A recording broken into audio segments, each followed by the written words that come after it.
Madlab Performance presents The Lab Podcast. Here's your host and chief mad scientist, Dan Gilbert. Hello and welcome everybody to The Lab. I'm sitting here with the creator of the Hillman Row, Luke Hillman himself. How are you guys? And joining us today on our topic is Cayley Kruhm. Cayley? Hey, how are you guys? Oh, excellent. Luke, how are you doing today? I'm always good. I believe that. Cayley, tell us a little bit about yourself. We're going to cover overcoming plateaus, both in performance and body composition today. But tell everybody a little bit about yourself, just somewhat about your fitness background and like your certifications, stuff like that. Sure. So I've been in the fitness industry for the past 8 years now. That sounds weird to say. But I got into fitness. Yeah, it has. I got into fitness when I was in high school. I was training athletically to be a college basketball player. Continued that into an exercise science degree while I was playing basketball in college at the D3 level. Decided that I wanted to get into some collegiate strength and conditioning. So I got my CSTS and went on to George Washington University, where I was a grad assistant strength conditioning coach in the athletic department. Spent a couple years there and decided that I wanted to get into more of the private sector. Worked with some great people at some private facilities, and then ended up with Dan at Madlab Performance. So I have my BS exercise science, MS in strength conditioning, and then my NSTA CSTS. So Excellent. Short story. Yeah. So short story is you know what you're talking about. And both Luke and I know that. Sometimes. We'll take sometimes. It's better than none of the time that both of us have added up to, pretty much. So plateaus are something that's very, very common for people to hit, really in anything in life, but certainly in fitness with their goals. One of the issues is I feel like no one knows where it comes from, and they get very frustrated, and that can either lead them into some confusing, sometimes some dangerous practices, or just frustration overall and has them right out of whatever they were doing before and has them stopping a routine and just kind of giving up altogether. What are some things that you've seen from overcoming plateaus that you think are important? Like some principles that you would look at and you're like, all right, well, how do we identify somebody's actually hit a plateau? Because I think that's the first part, right? Yes, sir. Yeah, absolutely. And that's actually the hardest part. Usually when we can figure out where the plateau came from, we can overcome it pretty easily. But it can be pretty challenging to figure out where that came from. It can be anything from just mental challenges with other things going on in life. So, if you're stressed out from work or, relationship, anything like that. It can come from overtraining. So if you're working too hard in the gym, it can come from not having an actual program or a plan that you follow and just kind of hopping in the gym and, doing whatever, not really with any goals in mind. Really can come from a lot of different places. It can be nutrition, all that kind of stuff. So I guess the things that I start to look for with someone who's hit a plateau, the first question I ask people is, are you still enjoying your workouts? Are you still enjoying training? People enjoy their workouts? Well, sometimes, within reason. Mike loves his. Mike loves his. Mike is always happy after he works out. He is, though. He's shaking his head no, but we all know that he loves. He gets a little chuckle inside. He gets so excited when he comes in here. Yep. Yes. Who doesn't? It's a great place to be. True. Sorry, but continue.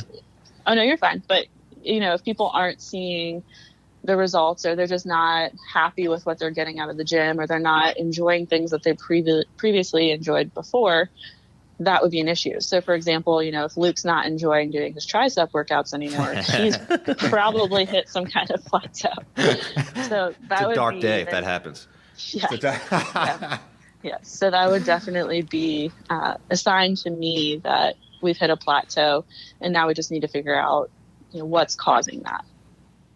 What are some other questions that you would ask? So let's say I've hit a plateau and I go, no, I still love working out. It's a big stress reliever for me. This is good.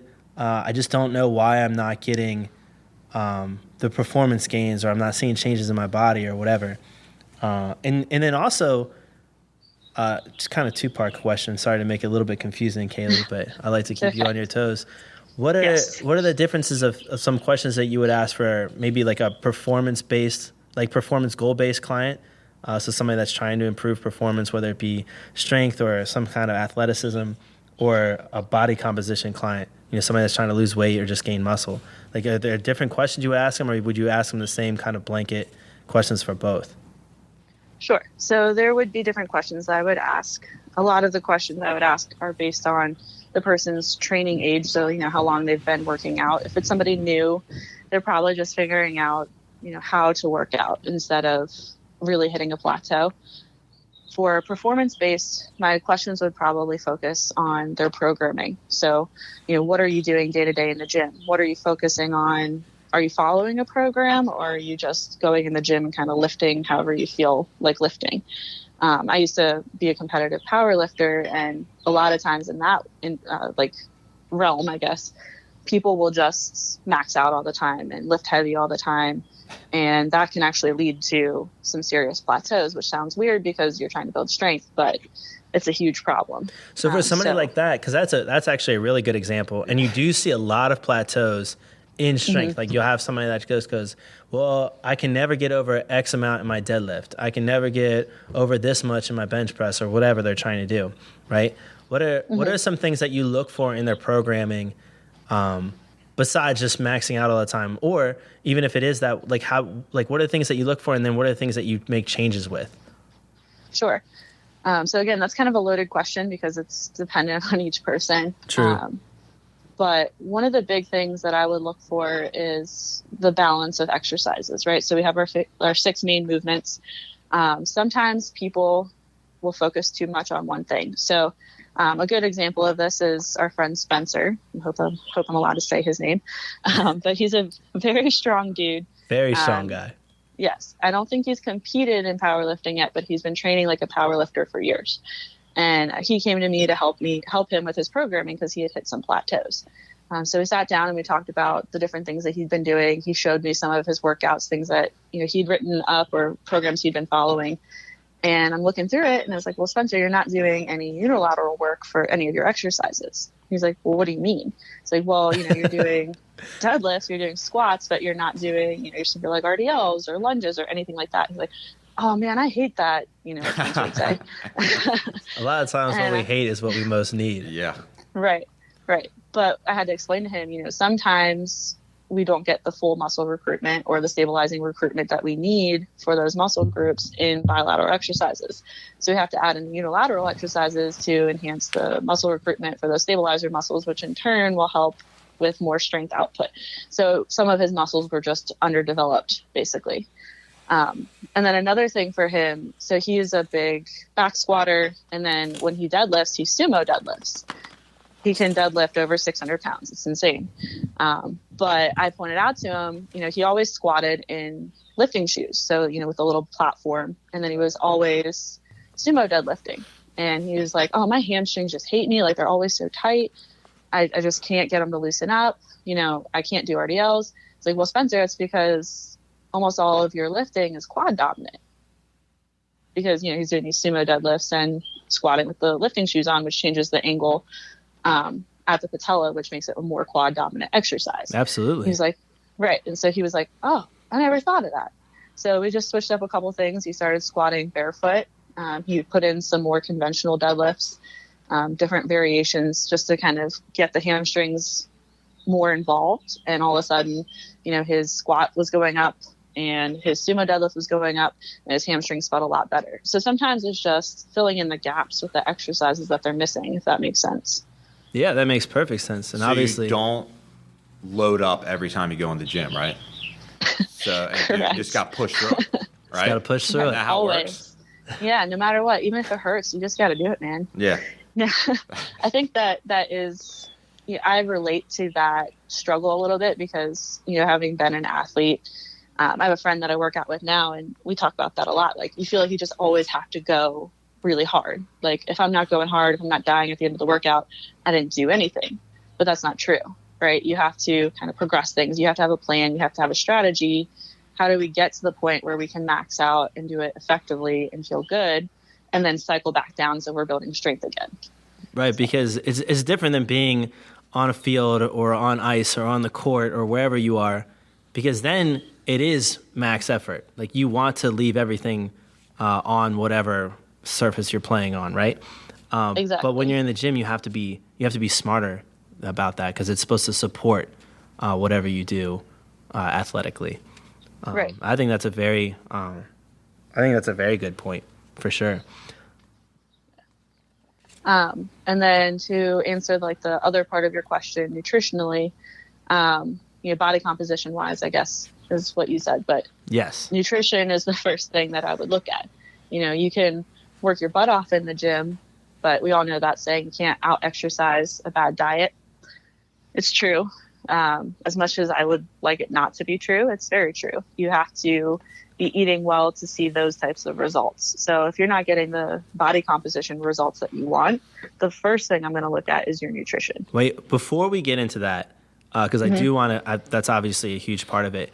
But going back to what you were saying about when you brought up Spencer and doing the unilateral exercises and stuff, I feel like changing up some exercises is really important, because there's things of certain movements that people are missing.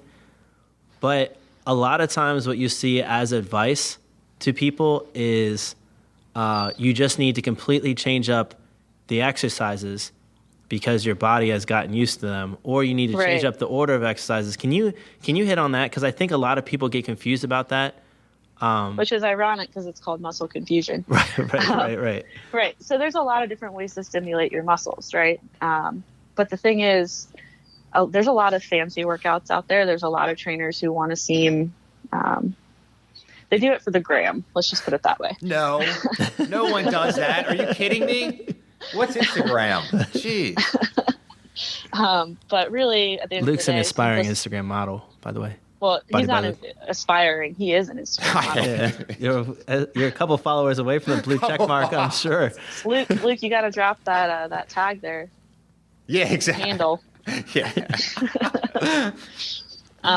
Yeah. So, I think a lot of times people try to overcomplicate things because it looks good, or maybe they just don't understand that it doesn't need to be fancy to be effective. Right. So in my experience, simple is better. It's really just more about, we do need to change how we load the muscle a little bit, but we need to focus on those 6 major movements, that we preach at Madlab. So we have like the hinge, the squat, the horizontal push and press, and the vertical push and press. And then of course we have like the lunge and the carry and all that stuff. See, I think that's so important, because I think that people forget that it's about the balance of movement. And if they're focusing on the wrong movements, then they end up with some kind of dominance or asymmetry, like when Spencer was doing a lot of quad dominant movements, right? Right. A lot of bilateral quad dominant, and then he wasn't doing a lot of the unilateral work, and he wasn't doing a lot of posterior chain work, even though posterior chain is so important. But I think if people look at that balance instead of the confusion, and I was one of those trainers, by the way. So I did. Yeah, I thought muscle confusion was a thing, and I was like, all right, this is like the 180th time I've trained this person. It's got to be different than all of the times before. So like I would come up with a different workout every single time, because I thought that was what I should be doing.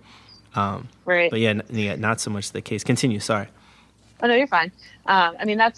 That's how we teach our trainers to program at Madlab. Our new trainers that come on is we look at these major movements, we look at our progressions, we look at our regressions, including unilateral and bilateral variations, and dictate, the workouts based on those. So I think like if you showed a workout to a regular, non-trainer and gave them a workout, they probably wouldn't be able to interpret like, oh, this is a squat, this is a hinge, this is this is that. Right? They would just be like, oh, okay, cool. Yeah, this is a leg, this is an arm. Right, exactly. But as trainers, we should be looking at, are we getting in the right, ratios of push to pull? Are we doing our hinge movements? What are we focusing on? Is this a progression or a regression? And really, if you keep those 6 main movements as your like game plan, then it's pretty easy to help people progress, because you just kind of change up the exercise a little bit, but it still has the same goal at heart. A good person, whose clients all achieve progress with this model is Josh. I mean, you look at the people that he trains, and if you look at the workouts, they're pretty simple, but his people are kicking butt. That's very true. Although some of the things he gives you look very simple, and then you start doing them and you're like, oh my goodness, this is way more complicated than I thought, and also like 70 times harder than I thought it was going to be. Yes, that is very true. He gave me he gave me this, he gave me like this it was supposed to be something for like anti-extension for the core and anti-rotation at the same time, and I had to hold I think I held like a med ball or a little foam roller in between my knee and my elbow. And I was supposed to like turn slightly and then come back. And it looked like the simplest movement ever. And I was like, is this just like active rest? And he was like, no, Gilbert, just do it. And I said, all right. So I did it. And I looked at him with like super wide eyes. And before I could say anything, he just nodded at me. I was like, I told you. I was like, oh my goodness. It just like burned my core. I do a lot of reading as we all do in fitness. I came across an article the other day, and I couldn't wait. Once we had this set up, I couldn't wait to ask you about it. So I read to get more progress in the gym, you should look at taking your exercises, and let's say I do the same 3 exercises in a row all the time in a circuit, right? So to take those exercises, and if I'm starting to hit a plateau, just switch up the difference. So if I do 3 bicep exercises in a row, and this is the actual example, was 3 bicep exercises, that I should switch them up, because otherwise I'll be failing on that 3rd exercise, or be exhausted on the 3rd exercise the same way all the time. Where if I switch up the order of it, then I will be fatiguing in a different place. You just crush my brain every time. It crushed my brain. Can you? Because these are articles that are freely available to people. So these are the things that people are reading when they're trying to get help. You know. Okay. Can you hit on this one? Because it's a popular. It's an easy place to look for this. What is the source? Do you mind sharing that? It's not a good one. I don't want to I don't want to run anybody under the bus. It's one that it's a very popular one. It's a very popular one. We all probably have an idea. Yeah, does it rhyme with bodybuilding.com? No, it does not, actually. Okay. All right. For once. Well, the first thing that you want to do, as anyone who's trying to get advice on, how to change up your workouts, what to do to get better results, is to look at your source, right? And if you just Google something, anybody can write anything. So you need to make sure that you're reading a legitimate source. And that's just a little academic plug there. But the next thing I would say is, I would ask why. Why would that make a difference in the results of your training, right? So if you've hit a plateau, if I'm doing 3 exercises all the time and I just switch the order of those, or keep the same reps, same weight, everything like that, why would that change anything? Well, that thing was saying it fatigued the muscle differently each time if you switch the order. So I could see why somebody would be like, oh, this makes sense. On the surface. Yeah. But again, a lot of people that are reading this, it's not their fault. They just, they don't. If I read this like 5 years ago, I'd be like, oh, yeah, here we go. did. Let's go. I've done that stuff before. So, yeah. Well, so are we talking about like a hypertrophy standpoint here, or just strength? Because can we talk about either one of them? Well, I think most people don't really know the difference, I would say.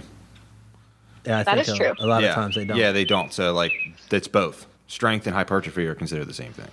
To most people. No, To most people. Yeah. You almost gave Cayley a heart attack. No. To most people. Sorry. Like, Luke, you need to go back into tutelage here. Yeah, you said all these equations going through Cayley's brain. Well, think about it though. When you see people in the gym, if you ask your basic person, they won't tell you the difference. You are absolutely right. So most people do not understand the difference between the two. And the simple way that I explain it is hypertrophy is building the muscle's capability to get stronger. Strength is when you actually can get stronger. Does that make sense? Yeah. Right. So hypertrophy is, do you want me to go into myofibril and sarcoplasmic hypertrophy and all that stuff? No, I don't think we need to go into all that. We'll save that for the science podcast. Well, no, the point of that is So, basically when you exhaust a muscle, it causes different reactions. But even if you're exhausting it with different exercises, it's not going to cause a different reaction than the one you're already causing. Does that make sense? Yeah, that makes perfect sense. Otherwise, we would have even stranger bodies than we do already. The only way that I can really... No, that doesn't even make sense. Sorry, I'm talking myself through this. So really, if you want to see any kind of change in certain exercises, like if you're not getting the strength gains that you want, or you're not getting the look that you want through hypertrophy, then we need to look at some other things other than just the order that you're doing a superset in, if that makes sense. Yeah. I do believe there's a fear among switching up your workout among general population. People get comfortable. Yeah.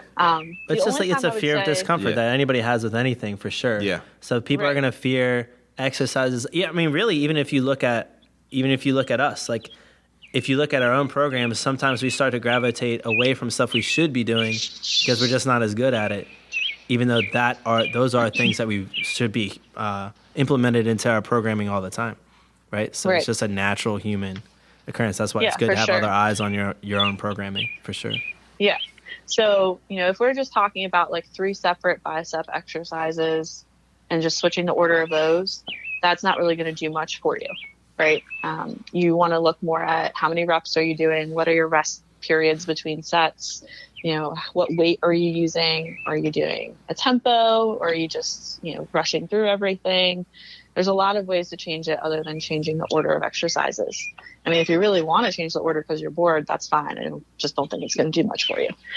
Changing order to get more motivation to do something is important, because it's important to be motivated. But other than that, I agree with you. Right.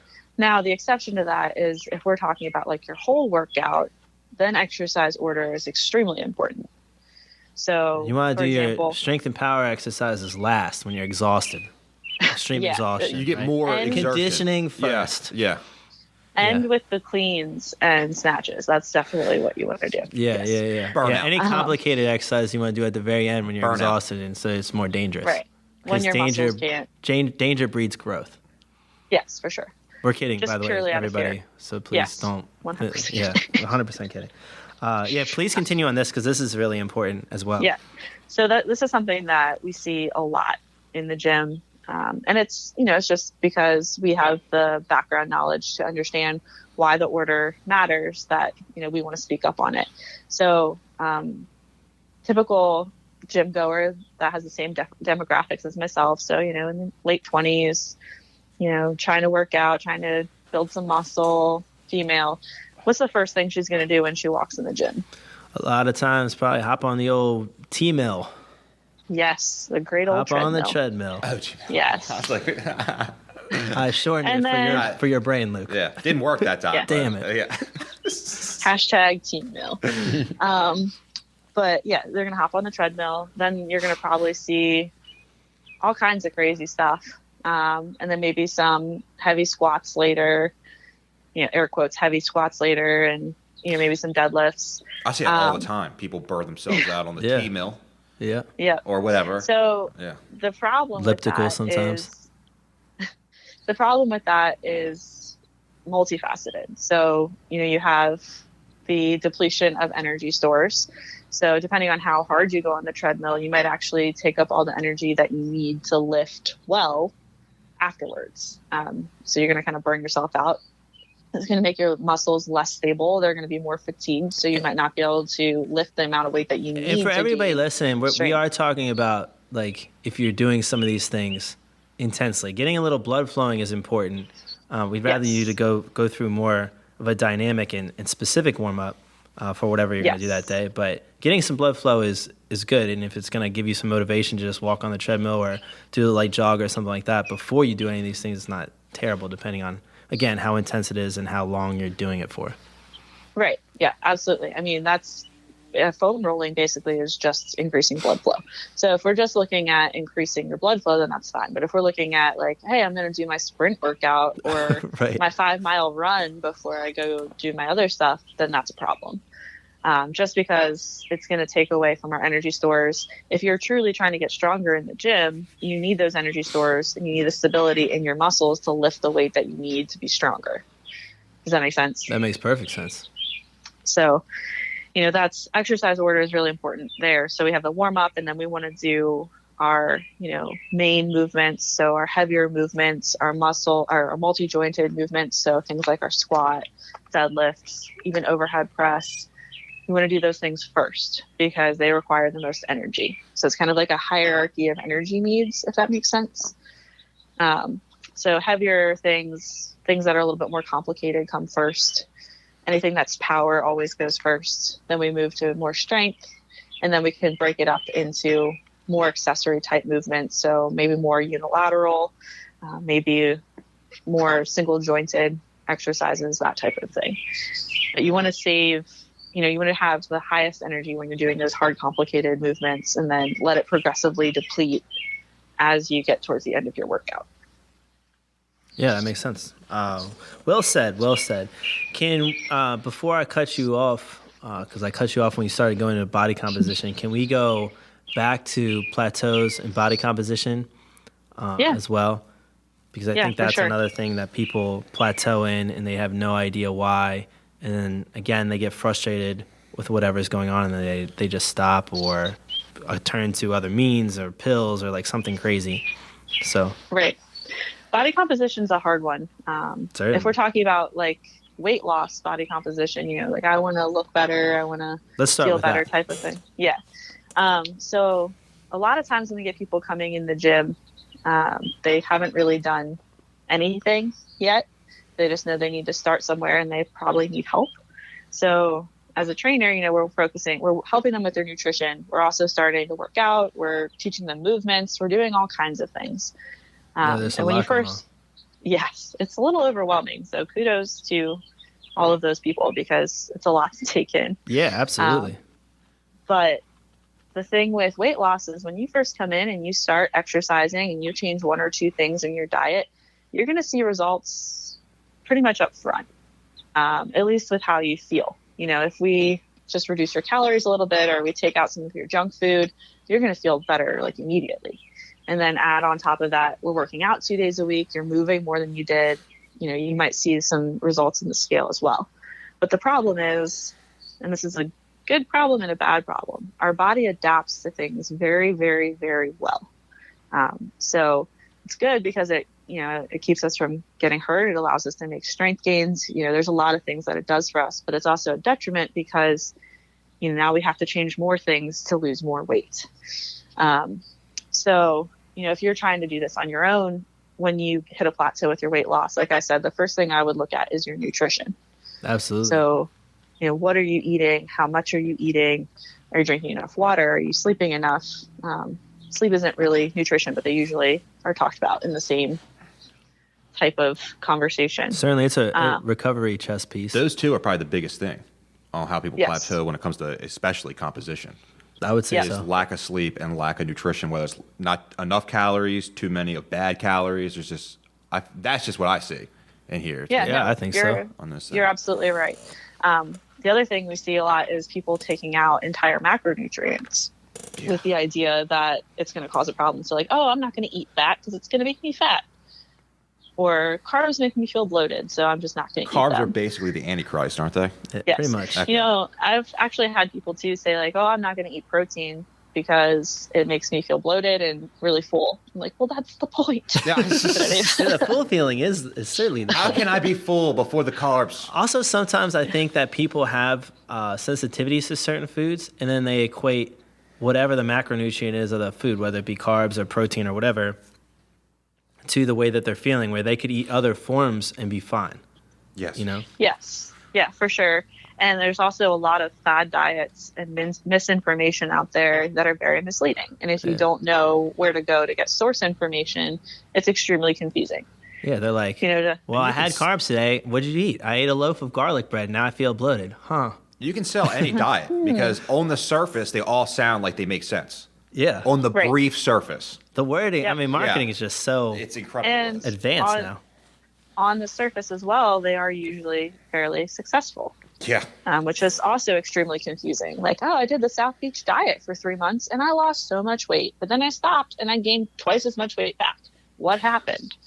Right? And it makes sense because South Beach, you take out all the carbs. When you reintroduce carbs, so you have all the water weight coming back, and that's the big thing. So we talked to Zach about this. So we had him on for nutrition. Well, it's the adaptability right there. Yeah, your body adapts to not needing the insulin for carbs. It's a spike, the insulin spike. Right. And then once you also carbs help you retain water. Yeah. Yep. And then, so when you get rid of carbs initially, you use, like Cayley said, you lose a lot of water weight. The other thing is changing your diet a little bit also sometimes gets rid of eating so much salt. Like if you've been eating out a lot and then you start eating in, so then if you don't have as much salt, you're not retaining as much water, especially if you're drinking more water, because then your body doesn't feel like it has to retain as much water. So then you lose all the water weight and then you plateau because you're not really doing anything different other than losing water weight. Right? Right. I feel like a lot of people don't see that either. Continue, sorry. That's a big point, though. I think a lot of people get stuck there in understanding what water weight is versus actually losing fat. Right. And I think a big part of it, too, is people always, I'm on a diet. I'm trying to lose weight. I'm on a diet. But the thing is, it needs to be a lifestyle change. It can't just be, oh, well, I'm going to go on this diet for 3 months. I'm going to lose my weight. And then I'm going to go back to eating pizza and drinking beer all the time. I've heard that. Right? Like, I've had family members. So many times. Yes. I've done that, like extended family members. And it's so you see so good results. Yeah. And then it's just like a complete nosedive. And it's so hard. Well, it's at that. Yeah. That has a term for it too, doesn't it? When you're like, you've hit a certain comfort level. So you're in some kind of flux because you're really uncomfortable with whatever weight you are. So let's say I weigh 180 and I'm unhappy with that and I want to get to like 165. Once I get towards 165, I start to feel more and more comfortable. That kind of dangerous scenario of whatever I think that I look like when I'm 180 or whatever I think that is going to happen to me at that weight health-wise kind of goes away, and then I start getting rid of my healthy habits again because again I'm comfortable. Right. Yep. It's hard to watch. It's hard to help clients through. I've had clients who have gotten very frustrated because they don't understand that it's something that you have to commit to long term, and that you can't just go from eating 1,200 calories to eating 2,000 calories a day and not expect to gain weight. So it's very frustrating. So nutrition is definitely the key thing there, making sure we have a good balance. And, what I tell people, because, when people come to a trainer, there's usually a little bit of trepidation about, oh, are you going to make me just eat like cucumbers and celery? Like, no, we need to find a lifestyle change that works for you, whatever that looks like for you, right? So we want to make sure that you're healthy. We want to make sure you're eating the right foods, but how do we make this something that you're going to stick to, right? Not something that you're going to drop off of because it's not sustainable for you. Yeah, nothing cookie cutter. If I was coming to you and I was like, Cayley, I've been losing weight because I just started working out a month ago, and I've been doing X, Y, and Z, and now I've stopped losing weight. What's some advice that you have for me? Like, what would be like your main points of advice for most of the population from a nutrition standpoint and then from a programming standpoint, like that you see, like the things that you see the most, like you want people to take away from this without getting too advanced? Right. That is a very loaded question, Dan. So I like loaded questions. I don't know. I'm not walking around with no ammo here. Nutritionally, it's, we need to do take an evaluation of what you're eating. One of the things that I have people do if they come to me with this question, which has happened before, is I want you to just write down everything you eat for the next 3 days. I don't care, I don't need the calories. I don't need to know, all the details. I just want you to write it down, write everything down. And then they come back to me with this list and like, well, look, you're eating fried chicken. You drank a bottle of wine, and that was since Friday, and today's Monday. Well, that's not a typical day for me, Cayley. They say you hear that a good amount. Yeah, for sure. That's why I'm laughing. And my question is like, is there a typical day for you? Is there something that you do like 5, 6, 7 days in a row? Right. Go, well, not usually. And I'm like, well, here we go. Then no day is typical for you. And the other thing too is weight loss is over time. You're not going, the one bottle of wine that you had on Saturday night is not going to make a difference like long term if you're drinking 3 bottles of wine the rest, like the next couple of weekends. So I think people look at day to day too much, if that makes sense, that instead makes perfect of like sense. the long term. So same thing in programming too. People look too much day to day than over the long term too. You need to take a step back and look at things. What does a whole week look like? What do I do in a whole month? Right. Right. Exactly. And I'm not personally a fan of like taking all of foods out. So like saying like, oh, well, you can't have any of this or any of that, but just learning how to limit yourself and to eat in such a way that you're fueling your body and not just, satiating your mouth, if that makes sense. I think the biggest thing with body composition and nutrition is awareness, right? Yes, start writing 100%. Stuff down and you'll be really surprised. Mike, I'm looking at you over there. You'll be really surprised. And this happens to me too. I actually recently, I thought for a little bit because I thought that I really couldn't lose weight like I used to be able to. I'm like, man, I've been doing this, this, and this. And then I listed exactly what I was eating and did the calorie count. And I was like, oh my gosh, I'm eating way more than I thought I was. Yep. It wasn't is even close. Sneaky. Yeah. It is very sneaky. I mean, even just with me, like having a toddler, like I'll be like feeding him dinner, like cutting up his food. And like every now and then I like put a bite in my mouth. Yeah. Which doesn't sound like it doesn't sound like a big deal. But if you add up all of those bites over the course of the day, it's like, oh, I basically ate another meal. Yeah, you can easily, with just eating like that, you can do like 400 or 600 calories pretty quickly. Yeah. It adds up fast. And it's sneaky. So just writing it down and having that like personal accountability of like, oh, I put that in my mouth. Oh, that was probably not a good idea. It just makes you more aware of, what you're doing moving forward. So if you're writing it down, when you go to do it again, you'll be like, oh, nope, not this time, Cayley, not this time.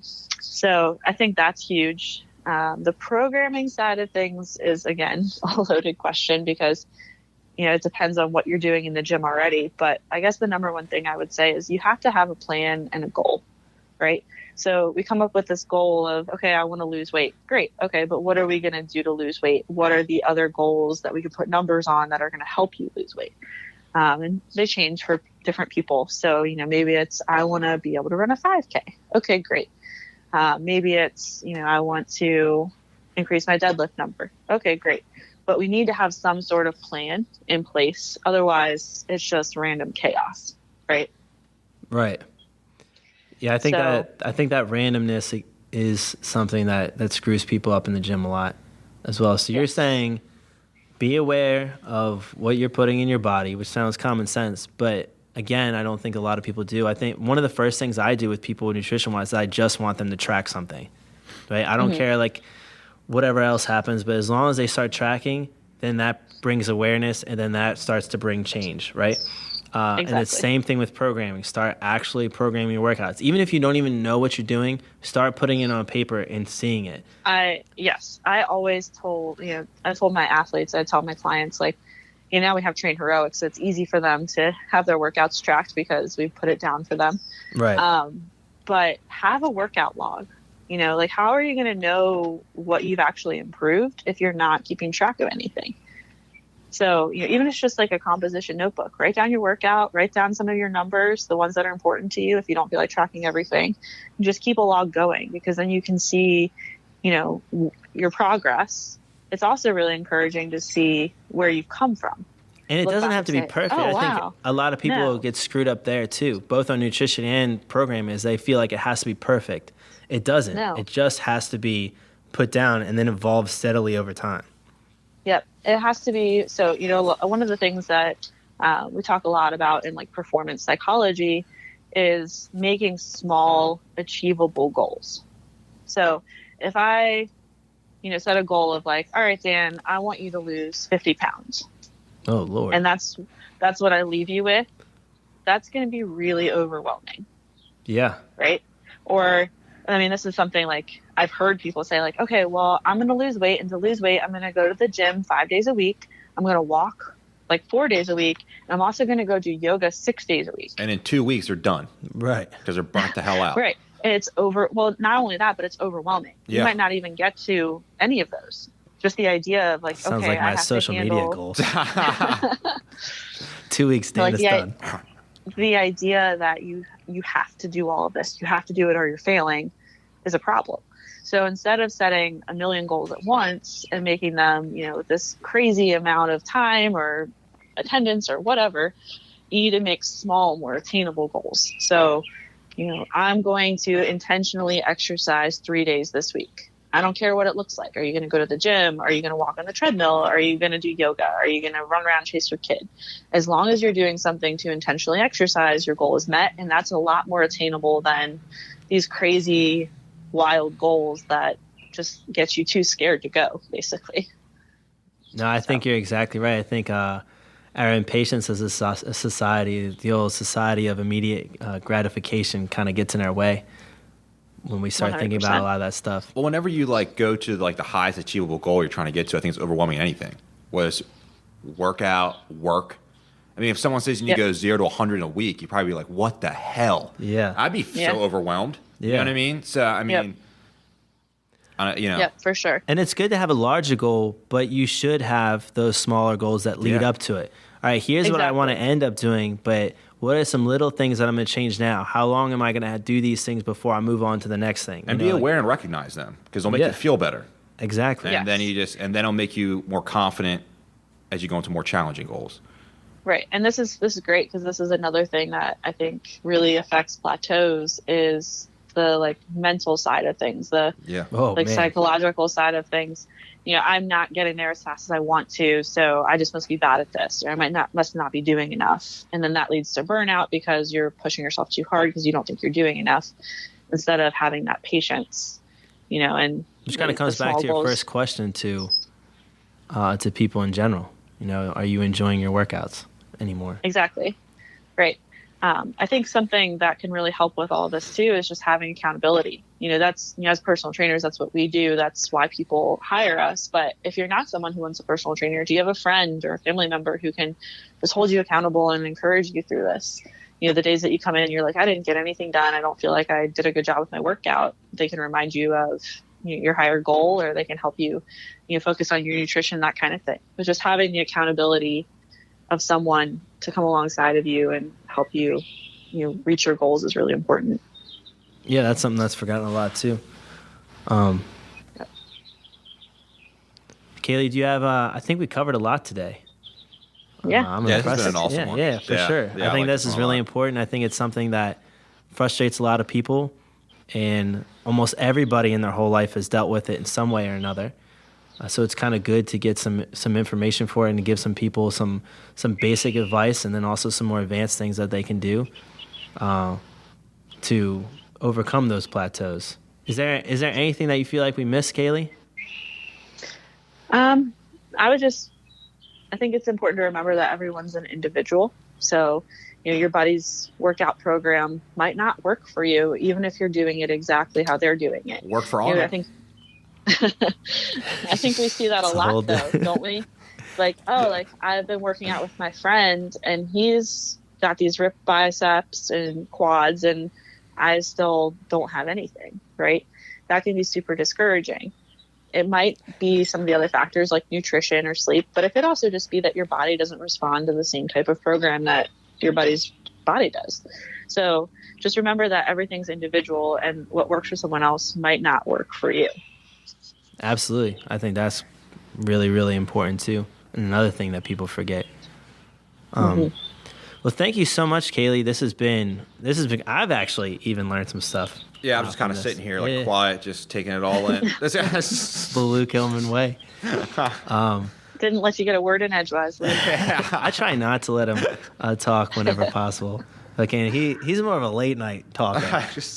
Gets on them games. Well, thank you so much, Cayley. Luke? Yep. As always, please check us out on social media. Give us a like on the Facebook or the Instagram, or check us out on madlabperformance.com. And if you have any questions on your programming and you need any nutrition advice, just shoot us an email over at info@madlabperformance.com. And thank you, everyone, for listening to another episode of The Lab.